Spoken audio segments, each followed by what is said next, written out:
எண்ணீரே. விடிய காலை 3 மணி. Cellphone ring ஆகிறது. காவ்யா எழுந்து போனை எடுக்கிறாள். போன் ரிங் ஆப் ஆகிறது. விளாக் பார்த்தால் 3 தூக்கமே இல்லாமல் புரண்டு படுத்து கொண்டிருந்தாள். காவ்யா 5 அடி பிரிச்சு வைத்த பிரஷ் ஆப்பிள் போல் அழகாய் இருப்பாள். அவள் சாலையில் கடக்கும் போது அவளை திரும்பி பார்க்காத ஆண்களே இல்லை. அவ்வளவு அழகு. தற்போது அவள் மிகவும் சோகமாக இருக்கின்றாள். காரணம், அவள் காதலித்த ராஜேஷ் உடன் இருந்த காதல் உறவு முடிவுக்கு வந்தது. அவனை முதலில் அவள் ஒரு பார்க்கில் வாக்கிங் போகும்போது பார்த்தாள். ஆர்டி உயரத்தில் சல்மான் போல் அழகாக நடந்து சென்றவனை பார்த்த உடனேயே காதலிக்கத் தொடங்கி விட்டாள்.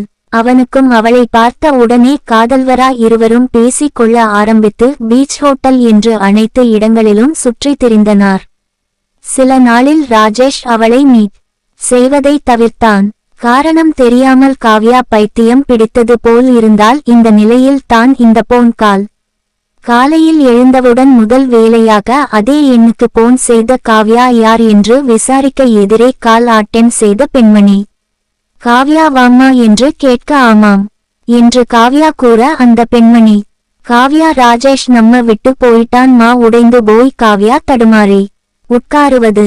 அவர்கள் கூறிய அட்ரஸ்க்கு விரைந்த காவ்யா அங்கே ராஜேஷ் மாலை போட்டு படுக்க வைத்திருந்ததை பார்த்து திகைத்து நிற்க, அவனுடைய அம்மா அழுது கொண்டே, அவனுக்கு பிறப்பிலேயே ஒரு கிட்னி ஃபெயிலியர், அவன் பிழைக்க மாட்டேன் என்று டாக்டர் சொன்னதால தான் உன்ன பார்க்கறதை அவாய்ட் பண்ணான். செத்த உடனே உனக்கு நியூஸ் சொல்ல சொன்னான்மா. நீ அவனை நினைச்சு பீல் ஆகி உன் லைஃப் வேஸ்ட் பண்ண கூடாது. சீக்கிரமா கல்யாணம் பண்ணி போறக்குற குழந்தைக்கு அவன் பேரை வைக்கணும். இது தான்மா ராஜேஷ் சோடா கடைசி ஆசை என்று அழ காவ்யா அதே இடத்திலேயே கீழே விழுந்து மரணம் அடைவது. காதலர்கள் மரணிக்காலம் உண்மையான காதல் மரணம் அடையாது. நன்றி. இது என் முதல் கதை. ஆதரவு தாருங்கள் நண்பர்களே. மீனா.